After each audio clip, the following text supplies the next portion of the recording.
설교의 제목처럼 기다림 앞에 질문들, 즉 감사 주일이 지나고 대림절을 앞둔 두 주일 동안 지혜에 대해서 혹은 질문에 대해서 말씀을 전하고 있습니다. 감사와 기다림이라는 이 두 절기 사이에서 질문하는 우리의 신앙 혹은 지혜에 대해서 함께 고민해 보고자 합니다. 모든 것에 대한 감사, 범사에 감사라는 말과 익숙하지만 반복되는 이 기다림 사이에 있는 지혜에 대한 질문들이 우리의 신앙이란 무엇인가 조금 성찰하게 해보고 또 이 질문들을 통하여서 우리의 신앙이 좀 더 성숙해 보기를 기대해 봅니다. 지난주에 드린 질문은 창세기 4장의 가인의 이야기였습니다. 왜 하나님께서 가인의 제사를 받지 않으셨느냐? 이것에 대한 보통 전통적인 대답이 두 가지가 있습니다. 첫 번째, 믿음으로 제사를 드리지 않았다라고 이야기하는 방식과 유목민족과 농경민족이라는 이 정주 방식의 차이로 설명하려는 노력들이 있었다고 이야기 드렸습니다.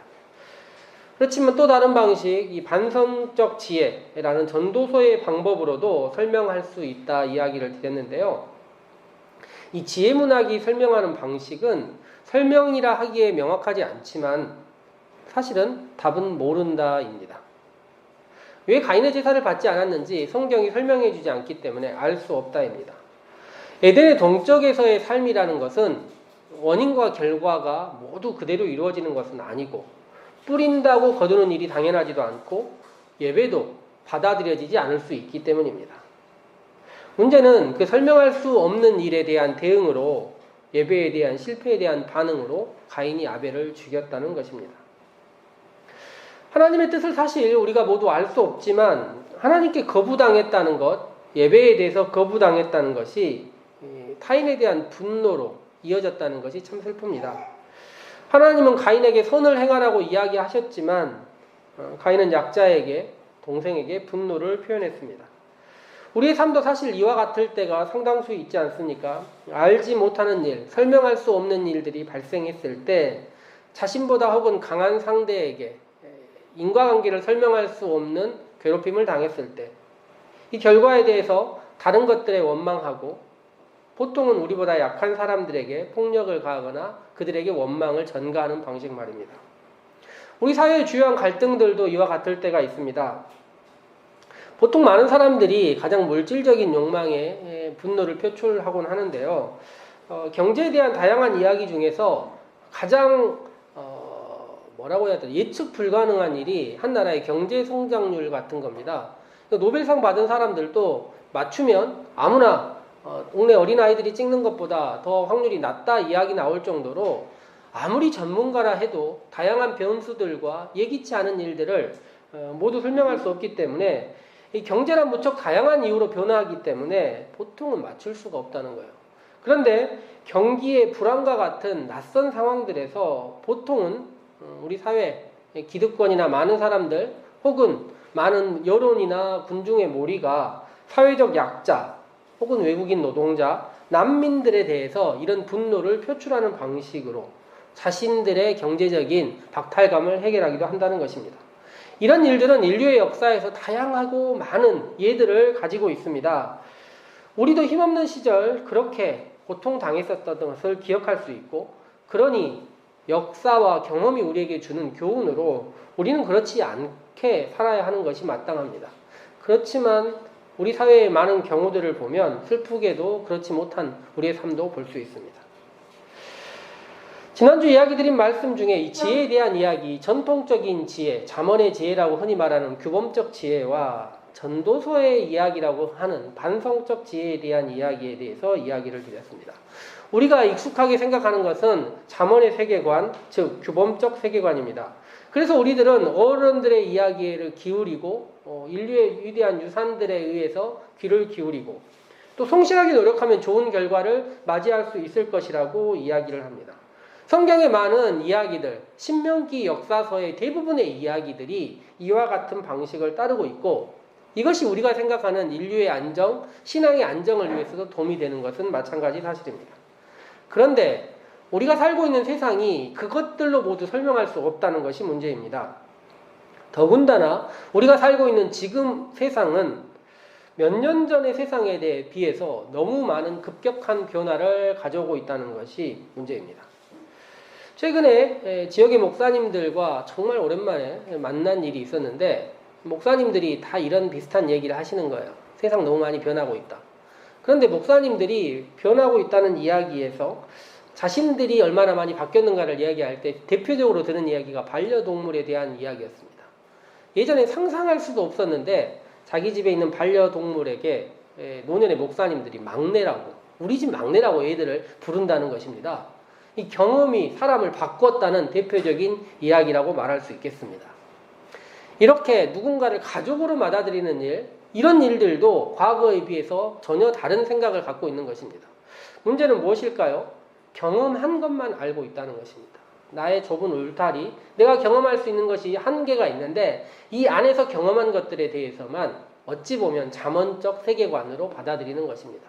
여기를 넘어 있는 것에 대해서 함께 생각하고 내가 이것을 받아들이는 프로세스에 의해서 다른 것들도 함께 받아들일 수 있으면 좋겠지만 보통은 경험의 한계에 멈춰 있는 안타까움이 있습니다.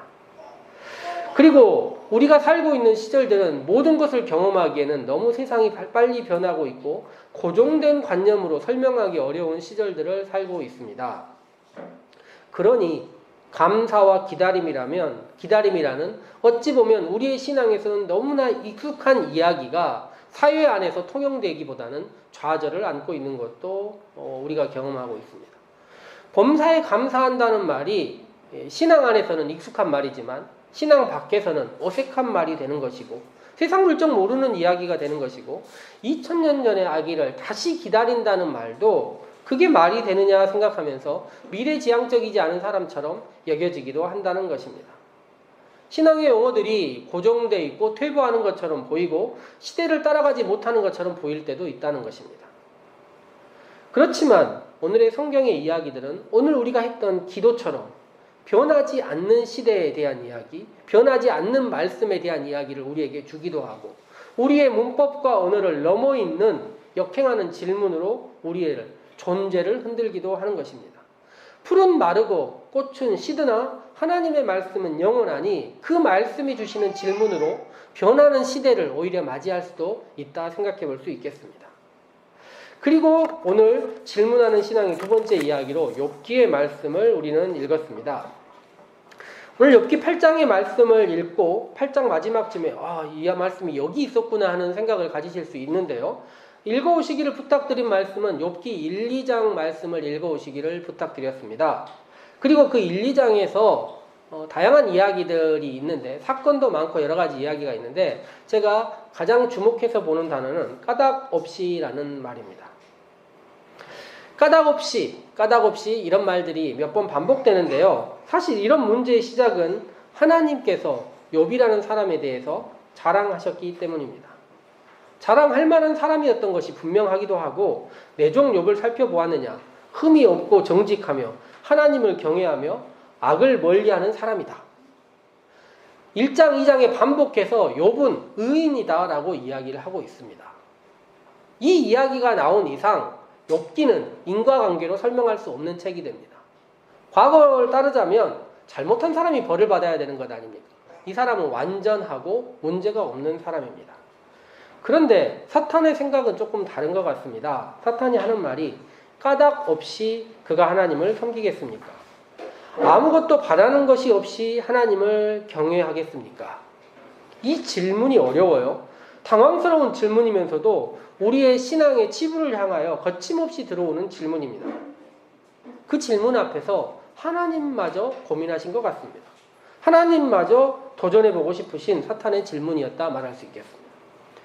놀라운 것은 추를 보시면 아시겠지만 욥이 정말로 아무것도 바라는 것 없이 하나님을 섬겼다는 것입니다. 까닭 없이 하나님을 섬겼던 것입니다.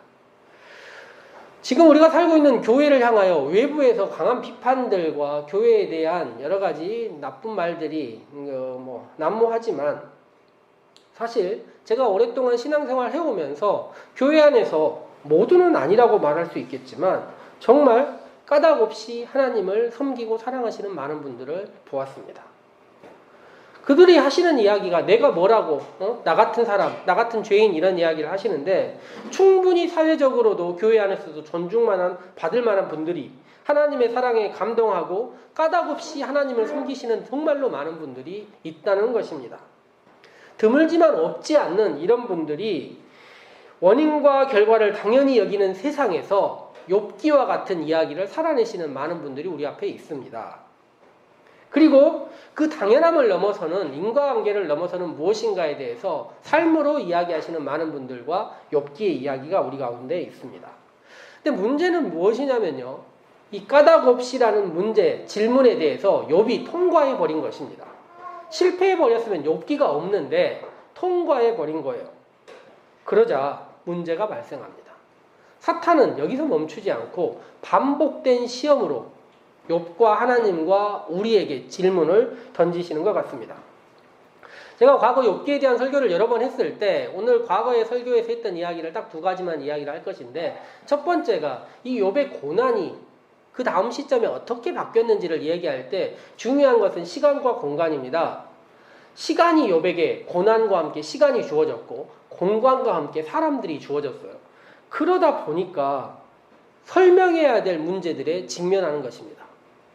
고난을 잘 이겨냈어요. 그리고 끝내면 좋은데 여기에다가 시간과 공간이 더해지니까 고난당한 사람이 까닭없는 고통에도 잘 이겨냈음에도 불구하고 그것을 스스로가 설명해야 되는 난점 속에 들어가는 것입니다.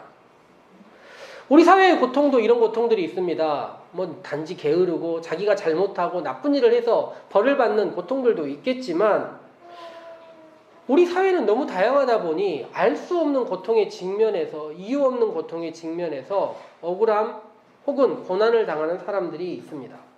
사회의 성숙도라는 것은 그런 고통에 대해서 함부로 이야기하지 않고 기다리면서 알 수 없는 고통 속에 있는 사람들을 그 옆에서 침묵하고 기다려주는 일일 것입니다. 그런데 많은 사람들이 이야기하지 않습니까? 지긋지긋하다. 고통받는 사람이 시간과 공간을 더해져 있는 그 상황에 대해서 언제까지 이제 그만해라라는 말들을 익숙하게 던지는 많은 사람들을 우리는 보게 됩니다. 그리고 니네도 무슨 잘못하지 않았냐 이런 이야기까지 물으면서 이야기를 던지는 것입니다. 우리가 읽은 욥기 성경에서는 3장 이후의 이야기를 우리가 납득하고 인정하는 이유가 무엇이냐면 1장, 2장에 원인이 있기 때문입니다. 그런데 3장 이후의 사람들을 보면 이 사람들은 원인을 몰라요. 왜 이런 일이 발생했는지 모르고 이야기하고 논쟁을 하고 있는 것입니다. 우리는 욥기에 있는 욥의 고난의 이유를 알고 있지만 이 세상에 있는 많은 사람들의 이야기들 가운데서 고통 가운데서 1장, 2장의 이야기를 우리는 모르는 채 그 고통의 이야기를 하고 있는 것입니다. 그럴 때는 어떻게 하는 것일까요? 침묵하는 것이 마땅합니다. 성경을 읽다 보니 우리가 그 원인, 하나님이 이 사람이 온전하고 정직하고 악에서 떠난 사람이라고 인정했음에도 불구하고 4장 이후에 나오는 욥의 친구들의 이야기는 마음 아프기에 이루 말할 데가 없습니다. 오늘 우리가 읽은 그 유명한 말씀을 보십시오. 내 시작은 미약하였으나 내 나중은 심히 창대하리라. 어디 가면 많이 적혀있는 말씀 아닙니까? 그런데 이게 지금 수아사람 빌닷이라는 사람이 욥에게 이야기를 하고 있는 이야기예요. 뭘 하면 창대해지리라 이야기를 하냐면 내 지금은 비록 초라할지라도 내 이유가 언제 창대해질 것이라 이야기를 하냐면 내가 회개하면 그렇게 될 것이라 이야기하고 있습니다. 네가 잘 몰랐다 고백하고 8절 말씀에 따르면 옛사람들에게 지금 함께하는 우리에게 물으면 네가 결국에는 잘 될 수 있을 것이라 이야기합니다. 그런데 욥은 그렇게 할 수가 없습니다. 자신이 잘못하지 않아서가 아니라 자신이 선한 사람이어서가 아니라 그들이 하는 말을 납득할 수 없었기 때문입니다. 누군가가 당연하게 결과를 가지고 너는 당연하게 잘못했으니 이런 결과를 맞았을 것이라는 이 이야기가 욥을 납득시킬 수 없었던 것입니다. 욥기 마지막에 욥이 회개했다는 말이 나오는데 이게 신학적으로 논쟁이 굉장히 많은 말입니다. 욥이 진정한 회개를 했는데 과거의 이야기와 너무 다르지 않느냐라는 이야기를 하는데 저는 욥기를 읽으면서 이 회개라는 단어가 굉장히 다양하게 쓰일 수 있다는 생각을 했습니다. 자신의 과거의 삶에 대해서 반성하는 의미의 회개도 있을 수 있지만 하나님 앞에 경외감으로 할 수 있는 단어의 회개도 있을 수 있다 생각한 것입니다. 누군가에게는 죄를 고했느냐, 잘잘못을 고했느냐가 중요하지만 고난 가운데 있는 욥은 하나님을 만나느냐, 그렇지 못하느냐가 오히려 더 큰 질문이었습니다. 그래서 욥기 가운데 있는 얘기의 대부분이 무엇이냐면 하나님 나와서 말 좀 해달라는 것입니다. 하나님 나와서 말 좀 해달라. 그리고 결국에 욥이 하나님을 만나고 나서 그 문제가 다 해결되었습니다. 제가 과거 욥기를 이야기했을 때 기도라는 것이 일상의 문제를 해결하기 위한 것이 되면 오히려 기도의 본질에 어긋난다 이야기를 드리고, 기도란 일상의 문제는 우리가 성실하게 살아가고 관계 속에서 풀 수 있는 것이 오히려 더 많고, 기도란 나를 넘어서 있는 일들에 대해서 하나님을 찾는 것, 절대자를 만나기 위한 노력들, 그것이 진정한 기도가 돼야 된다, 이렇게 이야기 드렸던 적이 있습니다. 2주 동안 지혜문학, 지혜에 대한 이야기를 여러 번 이야기 드렸는데요. 1장에서 까닭없이 고통당했던 욥이 하나님께 대하여 원망하지 않았다, 이런 표현이 있습니다. 근데 학자들에 따라서 이 표현을 이렇게 표현하는 사람이 있습니다. 그는 하나님께 우매함을 주지 않았다. 원망하지 않았다는 말이 하나님께 우매함을 주지 않았다, 이렇게 표현되어 있습니다. 도대체 무슨 말일까요? 다른 사람들은 하나님께 우매함을 줬다는 얘기입니다. 욥의 친구들은 말이에요. 우매함을 준다는 말이 무슨 말이겠습니까? 욥기에 나와 있는 사람들은 모두 신앙인들입니다.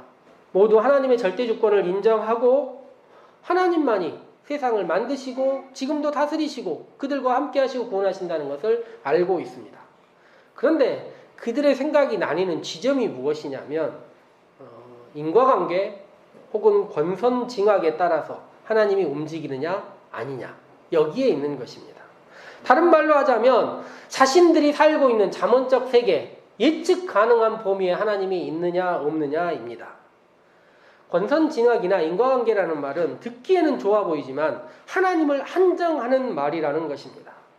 우리는 가끔 찬양할 때 찬양합니다. 그 크신 하나님에 대해서 찬양하고 한량없는 은혜에 대해서 찬양하면서 하나님이 분명히 우리를 넘어 계심을 고백하고 찬양하지만 우리가 받은 은혜에 대해서, 우리가 알고 있는 범위 내에서 하나님을 한정하려는 노력이 있습니다. 욥이 말하는 우매함을 주지 않았다라는 말은 하나님을 모르면서 하나님에 대해서 모두 아는 채 하지 않았다라는 말입니다. 다른 사람들은 하나님에 대해서 한정적으로 알고 있는데 이것이 하나님의 모든 것인 것처럼 이야기를 했다는 것이죠. 지난 2년 동안 우리는 알지 못하는 고통들에 대해서, 질병들에 대해서, 혹은 과거에 대해서, 미래에 대해서, 병에 대해서, 경제에 대해서, 정치에 대해서 수없이 하나님께 질문하고 하나님의 뜻을 묻곤 했습니다. 그리고 누군가는 다 아는 듯이 이야기를 하기도 했고, 누군가는 아무것도 모르니 정말로 길을 헤매는 것 같은 캄캄한 곳을 살고 있다, 이렇게 이야기를 했습니다.